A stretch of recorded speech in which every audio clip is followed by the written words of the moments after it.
ازيكم يا حبايبي؟ عاملين ايه؟ يا رب تكونوا بخير. النهارده هعمل معاكم حلويات سهله جدا وبسيطه ان شاء الله ومش مكلفه. هي زي تشيز كيك كده، بس ايه، تشيز كيك الغلابه يعني، فاهمين؟ اول حاجه معايا اول حاجه بقى معايا بسكوت اوريو، وممكن تجيبوا اي بسكوت تفضلوه، ممكن فيري عادي جدا. بنطحنه كويس جدا بالكبه او بايدنا عادي، وبنحط عليه معلقتين من الزبده. طبعا الزبده تكون سايحه، وبقلبه كده كويس مع الزبده، وبعد كده بحطه في الكاسات اللي هقدمها.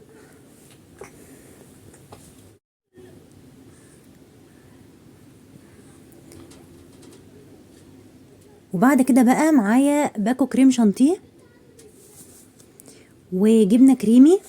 ممكن تستعملوا مكانها اللي هي جبنه، ممكن تستعملوا جبنه كيري، اي نوع جبنه ما فيهاش ملح. وتنفع في الحلويات يعني. هحط بقى الكريم شانتيه، هحط عليه معلقه كبيره من الكاكاو، وهحط عليه نص كوبايه ميه متلجه، بكون حطاها في الفريزر قبلها بفتره. لان لو حطينا ميه عاديه او سقعانه بس مش متلجه شويه، الكريم شانتيه بتاعنا ده مش هياخد القوام اللي احنا عايزينه، هيبقى خفيف جدا. وطبعا مش محتاجه سكر، لان الكريم شانتيه ده الجاهز ده بيكون عليه سكر. وبعد كده هضربهم كويس بالمضرب حوالي 5 دقايق،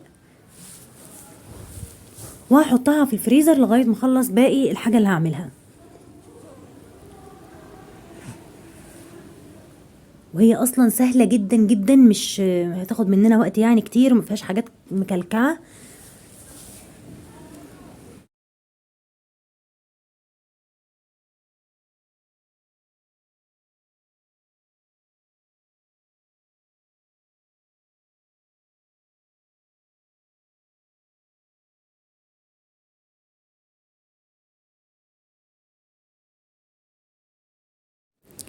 كده بقى وصلت للقوام اللي انا عايزاه. وخلي بالكم ما تزودوش ميه عن نص كوبايه، علشان ما يبقاش خفيف معاكم، هيبقى مش حلو. هحطها في الفريزر. وبعد كده بقى معايا شوكولاته سما. النوع ده حلو جدا على فكره، هو والشوكولاته دريم.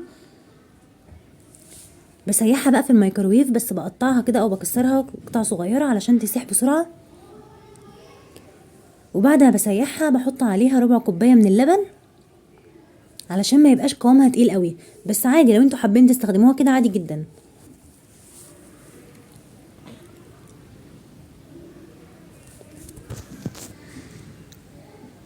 ده طلعت كده، طلعت من الميكروويف.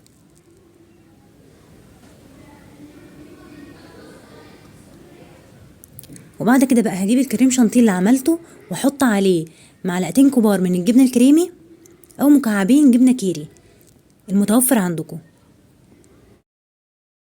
وعلى فكره ممكن ما تحطوش خالص، لكن كل ده طبعا بيدعم الطعم، بيخلي الطعم احلى. وهحط نص كميه الشوكولاته اللي سيحتها.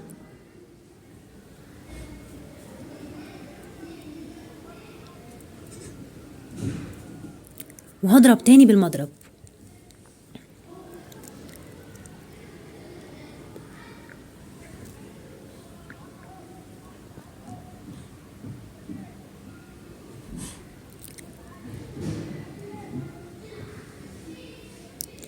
وبعد كده بقى هحط ده على البسكوت اللي انا عملته في الكاسات، وهحط على الوش الشوكولاته الباقيه اللي انا سيحتها. وهنا كان في باقي عندي شويه بسكوت مفروم كده، حطه فيها.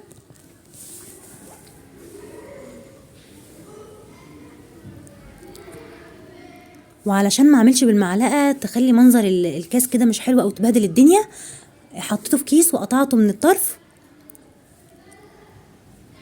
علشان احطها في الكاسات من غير ما بهدل الدنيا.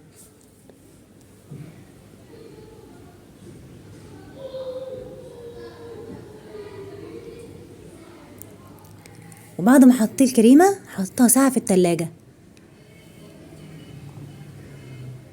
وبعد كده حطيت عليها صوص الشوكولاته.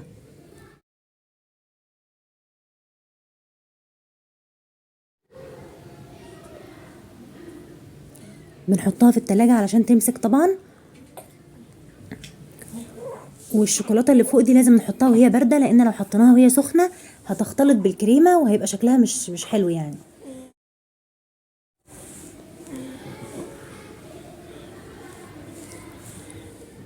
وبعد كده بقى هحط على الوش شوكليت شيبس، وطبعا لو مش عايزين تحطوا ده اختياري.